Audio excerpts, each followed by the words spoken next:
I was born in 1954 in Portland, Oregon. Grew up in the Portland area. Those who are familiar with Portland know where the Rockwood area is. I grew up there until I was in second grade. Then I moved out east of Gresham and I went to Orient Grade School and grew up, went to Barlow High School for the first 4 years it was open, 1968 to 1972. Had one brother, Lance, who was a half-brother that I grew up with.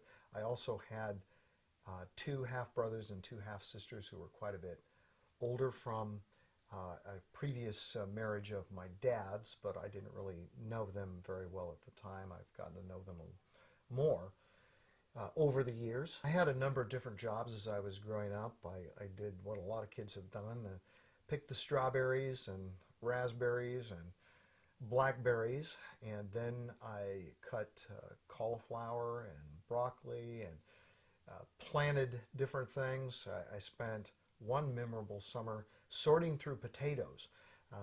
We would dig the potatoes, but my big job was sorting through the potatoes because certain caliber of potatoes would go to the market to be sold and some would be used for French fries, and then very frankly the worst ones would be used for potato chips. And so I learned that those little brown edges of potato chips were actually not that they were somehow overcooked, but that was where they were rotten. And so the worst potatoes were, I didn't eat potato chips actually for a number of years after that. But another thing that I did actually when I started Multnomah Bible College was I worked in the summers and sometimes during the school year in a 7-Eleven, and I worked the graveyard shift. And probably my most memorable experience working in the 7-Eleven was one night when a man came in and he put down a few things to buy, some cigarettes or whatever it was, and then I looked up and I had a gun pointed to my face, and the gun was probably just about this far from my face, and then he actually touched it up against my forehead, and he said, okay, give me everything that you've got in the cash register. So I was very compliant, as they said, we should be.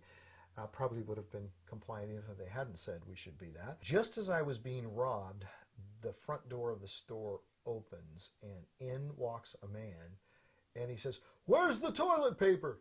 So I'm standing there going, with the guy who has just hidden his gun out of sight, so this guy can't see it as he's robbing me.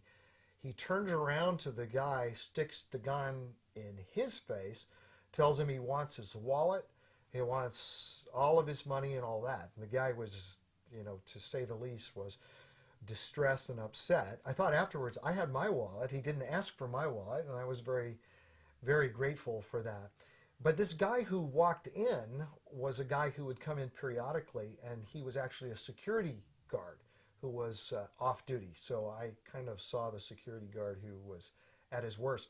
One of the interesting things that happened from that concerned my parents was that the local newspaper called the Gresham Outlook 2 days later had a little story on this robbery, and it said that I had given information on the appearance of the suspect, the man who had robbed the store, and that they had a description of him now. They'd made a little sketch, a profile, which they were circulating, and then they gave our actual home address.